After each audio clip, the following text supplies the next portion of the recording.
Where can you find money to start or grow a business? Let's find out more with a certified business advisor.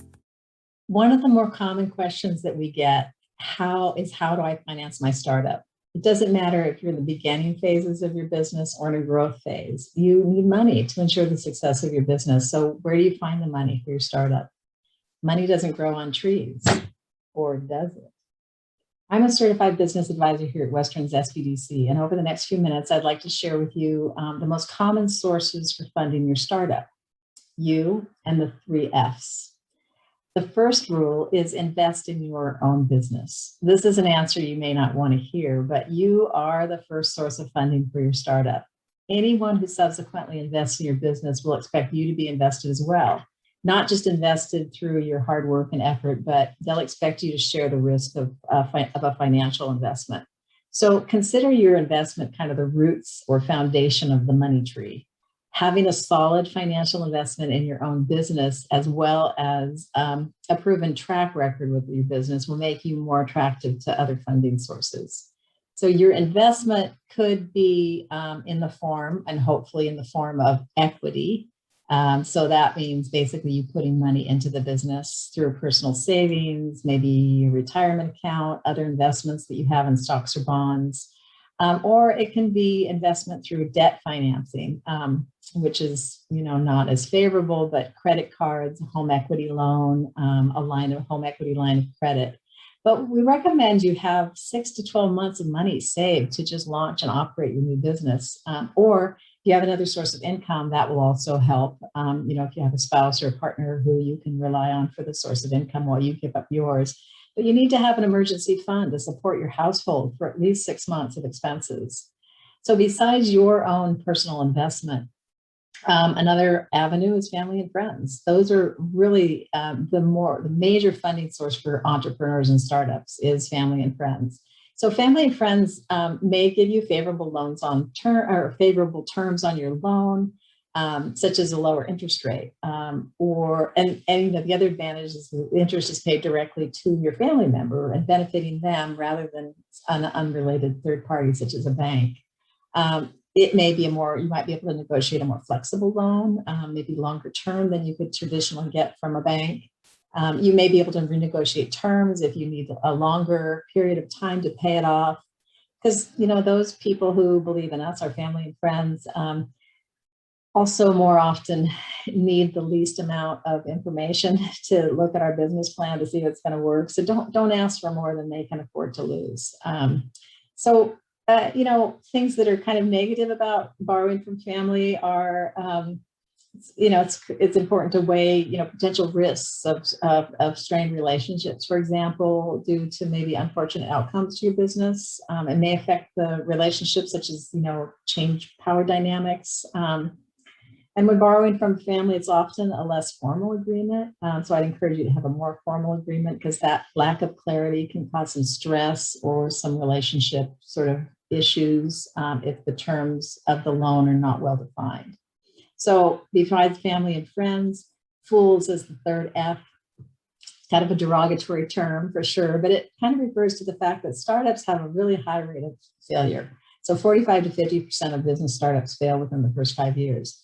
And those investors, the investors who invest in small startup businesses in the early stages are kind of accepting all the risks and the high potential of failure. So fools don't recognize maybe the risk, or perhaps they're well-funded risk takers who can afford to lose.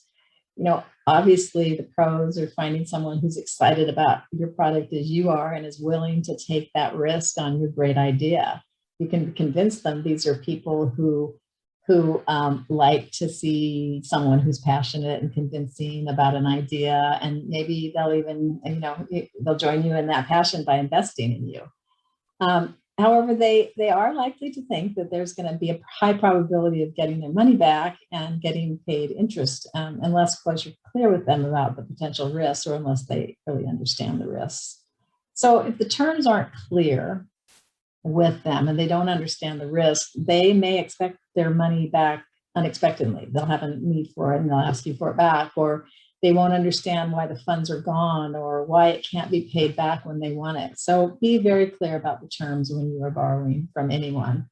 So to summarize, you can finance your startup by investing investments from you primarily, and then family, friends, and those who you can convince essentially of the merits of your ideas. Of course, there are many other sources of funds for small businesses, including banks, traditional loans, small business SBA loans, equipment vendors. You can borrow money to buy equipment there.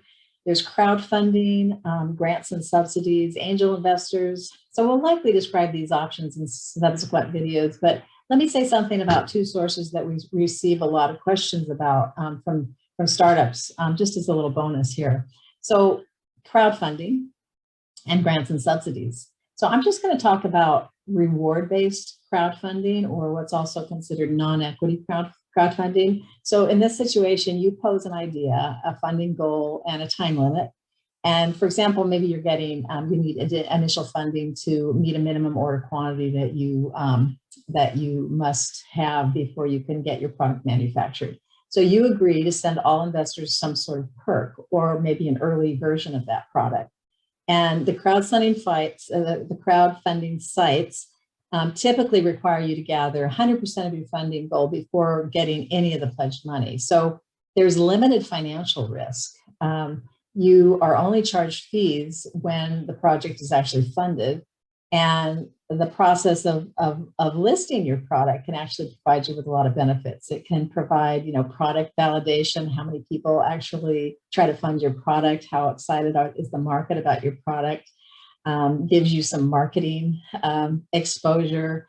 It builds a customer base, all at the same time, even if the campaign isn't successful. So you get to test the waters, you get to build that customer base, you get to, you might even attract some influencers who can help expand your brand and your funding goals.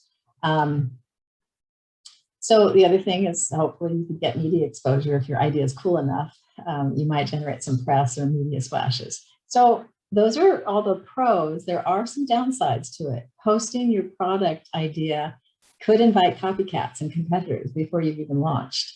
Crowdfunding is a public venue, and so it's open to competitors who may be better financed than you and can bring the product to market really quickly.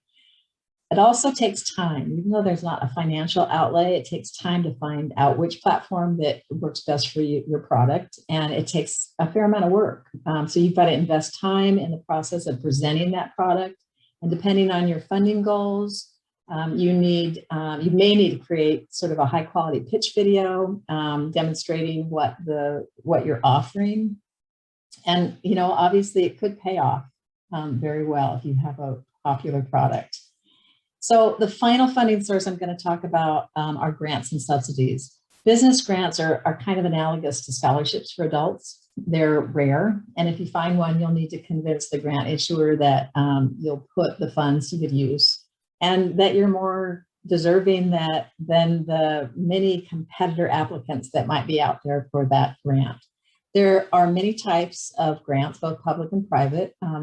Some are, they're specific a lot to a type of business or a type of project, but you can find them frequently by doing periodic Google searches. I know that we find them all the time. There's all kinds of businesses that might be giving them, especially recently, there's been more businesses or more grants available for COVID impacts for disadvantaged businesses.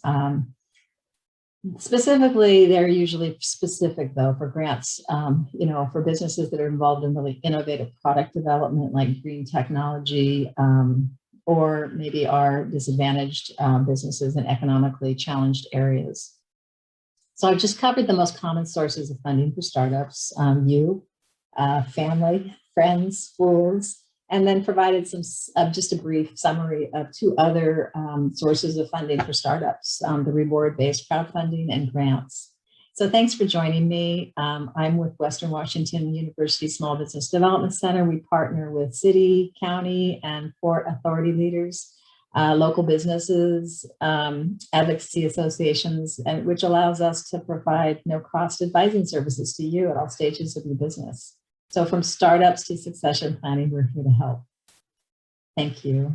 For over 30 years, the Western Small Business Development Center has been the go-to resource for business advising, training, and research. Call or email for a confidential appointment and check our website for updates.